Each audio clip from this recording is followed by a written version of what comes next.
Okay, let's get one thing straight right at the top. The story you're about to hear is a work of speculative analysis. It's a what-if scenario. The wild events at the center of this, a crippling American French fry shortage, a furious presidential demand for Canadian potatoes, and a dramatic shutdown by a Canadian Prime Minister, did not actually happen.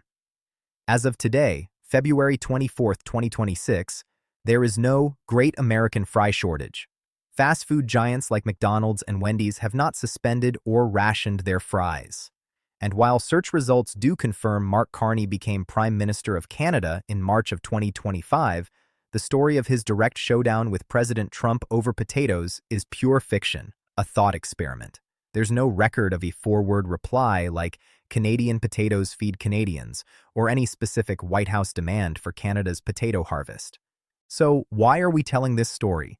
Because while the events are made up, the pressures underneath are terrifyingly real. The North American supply chain is a delicate, deeply intertwined system, and the trade relationship between the US and Canada has become more and more volatile. This story isn't about what happened, it's about what could happen. It's a look at the hidden vulnerabilities in our world and how a simple, everyday potato could, under the wrong circumstances, become a weapon of geopolitical power. Amid a spiraling trade war, President Trump made a shocking demand to save America's fast food industry. He wanted Canada's potatoes. But when Prime Minister Carney shut the door, he put the entire U.S. fast food supply chain on the brink of collapse. This is the story of how the humble potato almost started an economic war. A war that never happened, but one that reveals a chilling truth about the fragility of the systems we depend on every single day. To understand our speculative crisis, you have to understand the real-world tinderbox of 2025 and early 2026. The relationship between the United States and Canada, long defined by the quiet hum of the world's largest trading partnership, had gotten loud, tense, and unpredictable. Upon returning to office, President Donald Trump reignited his aggressive trade agenda. Drawing on powers from his first term, he imposed sweeping tariffs on Canadian goods beginning in February 2025, citing national security concerns over issues like fentanyl trafficking. This wasn't a surgical strike, it was an economic broadside, with a 25% tariff hitting most imports and a 10% tariff on energy. It sent shockwaves through an economy where the two nations had operated for decades like a single organism. Now, that organism was being torn apart. Canada, under the new leadership of Prime Minister Mark Carney, didn't just stand by. It hit back with its own retaliatory tariffs, targeting politically sensitive American goods to maximize pressure. The conflict quickly escalated beyond simple tariffs, snarling supply chains for everything from steel and aluminum to cars and consumer products. Looming over all of this is the mandatory 6-year review of the U.S.-Mexico-Canada Agreement, USMCA, scheduled for July 1, 2026. This clause, a unique feature insisted upon by the first Trump administration, creates a permanent point of leverage. The deal doesn't just exist forever. Its survival is up for debate every 6 years. If the three countries can't agree to extend its 16-year term, the agreement could eventually expire, throwing trillions of dollars in trade into total chaos. This was the environment, a trade war defined by presidential impulse, retaliatory measures, and a looming deadline that held the continent's economic future hostage. The air was thick with tension and distrust, and it's into this real-world tinderbox that we're about to drop our fictional catalyst, the potato. And here's where our story takes a sharp turn from reality into fiction. There are no credible reports of President Trump ever making a direct public demand for Canada's potato supply. But for our thought experiment, let's imagine he did. Picture it. It's late 2025. The trade war is grinding on. But now, an unexpected problem is bubbling up, one that hits millions of Americans every day. The perfect French fry is getting expensive and hard to find. The American fast food industry is a titan built on insane efficiency. A huge piece of that efficiency is a just-in-time pipeline of frozen French fries flowing south from Canada. For years, Canada has been the king of the frozen fry. In the 2023-2024 season, Canada exported a massive $2.7 billion worth of French fries, and about 91% of that, $2.4 billion, went straight to the United States. It's not just for convenience, it's a structural dependency. The U.S. simply doesn't produce enough of the right kinds of potatoes or have the processing capacity to meet its own gigantic demand. Chains like McDonald's, Wendy's, and Burger King have built their supply models around the reliability of Canadian processors. In our fictional scenario, the tariffs and border slowdowns start to choke this vital artery. It starts small. A shipment gets delayed. A contract price for next season jumps 20%. A processor in Alberta gets spooked and starts taking calls from buyers in Japan. The bullwhip effect kicks in. Small disruptions at the source create huge shortages downstream. Fast food executives start seeing alarming reports. Fryer oil costs are up. Shipping costs are up. And now their main ingredient is becoming unreliable. They make frantic calls to Washington with a simple message: fix this. This is where President Trump, in our story, sees an opportunity. He sees Canada's dependence on the American market and America's dependence on the Canadian potato as the ultimate leverage. He decides to solve it not with diplomacy, but with a proclamation. You can imagine a late-night post on Truth Social or a declaration at a rally. He frames it as an issue of American food security. He claims Canada's proximity gives the United States a natural right to its output. He doesn't ask, he demands. The fictional demand is for priority access to Canada's potato exports, a cap on prices, and a guarantee that American orders are filled first. If Canada refuses, he threatens to block all potato imports, or worse. He expects a quick, easy win. He thinks he's cornering Canada, forcing them to choose between subsidizing American fast food or facing economic ruin. It's a classic Trumpian move. Find a pressure point, apply overwhelming force, and expect the other side to fold. But in Ottawa, the new Prime Minister, Mark Carney, is watching. Carney, the former head of the Bank of Canada and the Bank of England, is an economist. He understands global markets and leverage in a way that is fundamentally different from his American counterpart. He looks at the same facts and sees a trap, not for Canada, but for the United States. He knows you can't bully a global supply chain, and he's about to call Trump's bluff. What happens next in our speculative story is the moment the potato goes from being a simple commodity to a symbol of national sovereignty.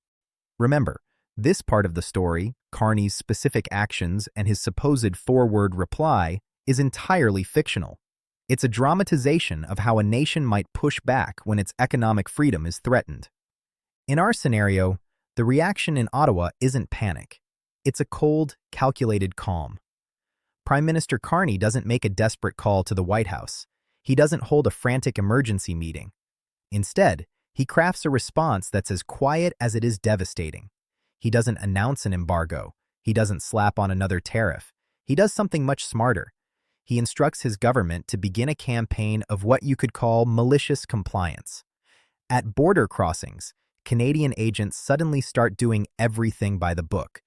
Every single agricultural truck is flagged for a full, comprehensive inspection, something the rules allow but rarely require. Paperwork is checked for the tiniest error. Cargo temperatures are triple-checked.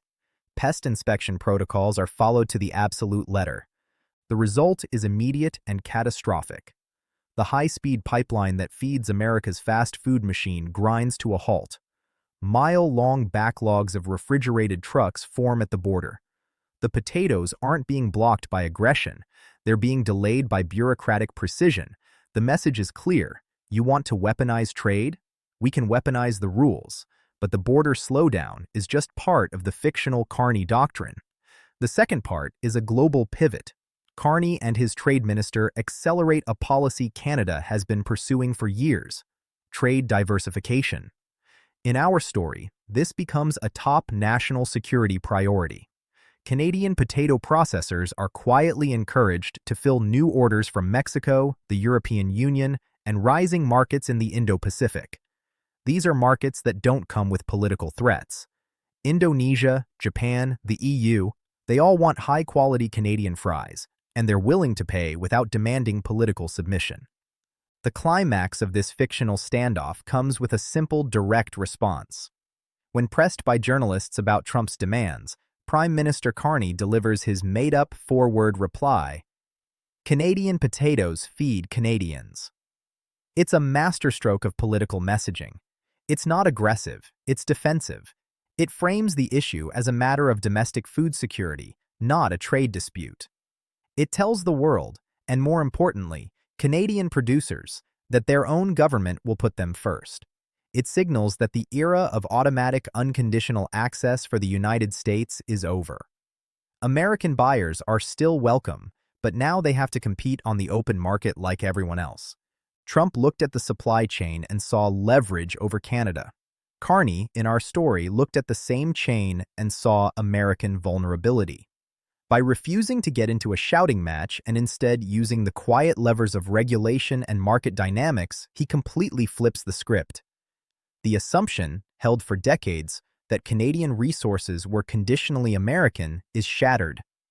And with that, the great American fry shortage of our imagination begins.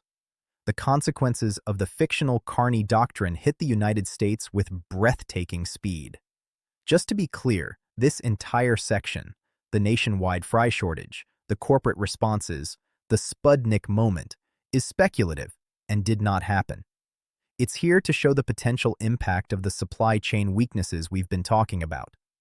Within weeks, fryflation enters the American vocabulary. The first signs appear in the Midwest. A McDonald's in Des Moines posts a sign, "Due to supply challenges, we are temporarily unable to offer large fries." A Burger King in Cleveland starts rationing. Wendy's in some states pulls them from the menu entirely. What consumers are experiencing is the bullwhip effect in real time. A 10–15% cut in supply from Canada doesn't just mean 10–15% fewer fries. The uncertainty and hoarding throughout the supply chain, from distributors to restaurants, amplify the shortage exponentially. Panic buying starts, not for toilet paper, but for 50-pound bags of frozen fries. The situation becomes a political nightmare for the Trump administration. The president who promised to make America strong is now overseeing a country that can't serve a full portion of fries. It's a crisis that's both serious and deeply humiliating. The media calls it the Sputnik moment. It's a nod to the 1957 satellite launch that shocked the US by revealing the Soviet Union was ahead in a key technology. Now, in our fictional 2026, the realization that America had outsourced its most iconic food item, to the point where a policy shift in Ottawa could cripple the industry, is a similar wake-up call. Late-night comedy has a field day. Memes go viral. A single sad fry on a tray captioned, "My 401k isn't the only thing shrinking." The crisis is a ratings bonanza and a PR disaster for the White House. Behind the scenes, the economic damage is real. The stock prices of major fast food corporations tumble. This is different from the plant closures seen in late 2024, which were caused by soft consumer demand and inflation, not a supply shortage. In our scenario, franchisees are pushed toward bankruptcy by a lack of product. The industry begs the administration to reverse course. But Trump is trapped by his own rhetoric. Backing down would be a humiliating defeat. Escalating would only make things worse. He's paralyzed, a victim of his own strongman tactics. The crisis also exposes other deeper dependencies. It's not just potatoes. Canada supplies a huge portion of the fertilizer American farmers need to grow their own crops, not to mention oil, gas, and critical minerals. The potato is just the canary in the coal mine, revealing a structural fragility at the heart of the American economy. The damage isn't just about a tariff rate, it's about the loss of trust and the rerouting of Canadian exports. The potatoes that were once destined for Ohio are now on a container ship to Osaka, and no political speech can immediately turn that ship around. The fictional Great American Fry Shortage forces a painful national conversation. For the first time, millions of Americans have to confront where their food comes from and the hidden geopolitics behind every meal. The humble potato has become a symbol of a new economic reality. In an interconnected world, the supplier can hold more power than the customer. This analysis, This thought experiment is built on tracking the complex dance of politics, economics, and supply chains. The potato war might be fictional, but the forces driving it are changing our world every day. If you want to understand these hidden connections and stay ahead of the next big shift, make sure you subscribe and hit that notification bell. So, how does our fictional crisis resolve? Not with a grand treaty or a dramatic handshake. It ends with a quiet, grinding acceptance of a new reality. In our scenario, American fast food companies are forced to do what they should have done years ago: diversify their own supply chains. They sign smaller contracts with producers in the EU. They invest billions to expand potato processing in the US, a project that will take years. Fries eventually return to menus, but they're more expensive. The era of the cheap, abundant, Canadian-sourced fry is over. The potato war that never was serves as a powerful parable. It shows how a so-called humble commodity can become an object of immense geopolitical importance. It shows that leverage isn't always found in the size of your military, but in your control over critical links in a supply chain. While this story was a fabrication, its core lesson is real. The trade relationship between the US and Canada has entered a volatile new era. The real-world reliance of the US on Canadian resources, from potatoes to potash to energy, is a documented fact. Our story simply took those real ingredients and followed them to a logical, if dramatic, conclusion. It reminds us that the global systems we depend on are far more fragile than we think, and the next international crisis might not start with a bang, but with a shortage of the most ordinary thing imaginable.